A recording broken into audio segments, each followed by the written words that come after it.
What's up, vlog people? I had a very fun and interesting trip to the comic book store recently. Not just because I got two great new Marvel hip-hop variant covers.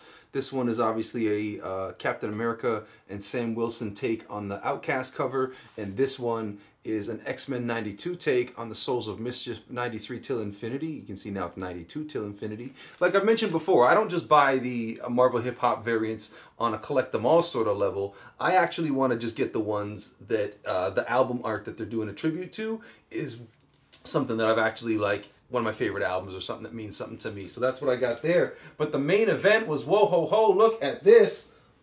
Aww. This is a bit of a holy grail of comic books for collectors. This is the Milo Manara Spider-Woman #1 variant cover. Now this one is noteworthy because for anybody who follows this stuff, you'll remember that there was quite a controversy surrounding this comic book. Marvel debuted the image online, but when Marvel promoted this image, they did it without the title at the top, so Spider-Woman's full backside was, you know, clearly on display. So a lot of people looked at it through a like gender studies, gender equality sort of lens and protested this cover, and it was a huge shit fit online. And the other side came back and pointed out that, hey, this is not the regular comic book cover, this is a specialty, hard to find thing for collectors where somebody who's not from the world of comics has been invited to come in and do a cover like in his style. This is an internationally respected fine art creator who's done this. And then the conversation turned into, yeah, well, you would never pose a male superhero in this pose. And then they presented many instances of Spider-Man on the covers of his comic books in the exact same pose.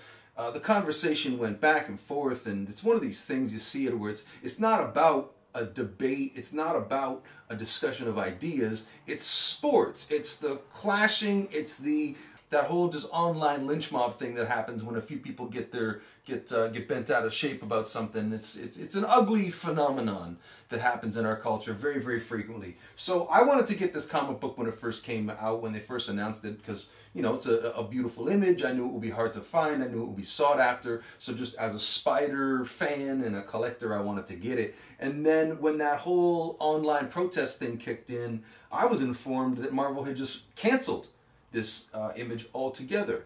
And then apparently they didn't. They put it out anyway with the title over the offending part of the image. And the first I knew about them releasing it anyway, despite the controversy, was seeing this copy on the wall with the, you know, key issues and first appearances and stuff up on the wall with all the, you know, the really valuable comics.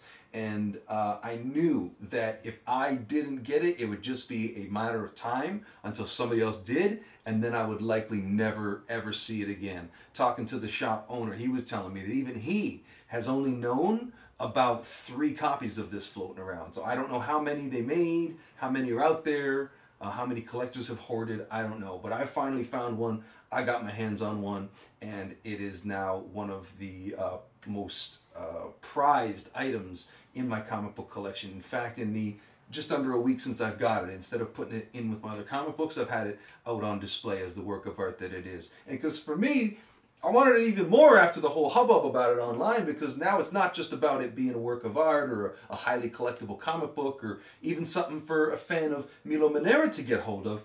Now it's actually memorabilia of a weird moment in our culture. Just one of those times you see when people just lose their minds over something totally random and go whoa on both sides of it. You know what I mean? So just to sort of like commemorate that moment and get hold of a piece of pop culture, I've got this comic book now, and it is in my collection, and I'm very happy to have it. So had you seen this before? Are you interested in it? I hope you enjoyed getting to take a look at it. I know I'm going to enjoy having it in my collection, and I'm definitely going to enjoy you having watched this video. So thanks for joining us, and come back tomorrow for more vlogs, unboxings, reviews, and all that good stuff. And make sure you go check out my comedy videos, the superhero themed comedy videos that are over on my main channel, The Sean Ward Show. Thanks for watching. I'll see you next time.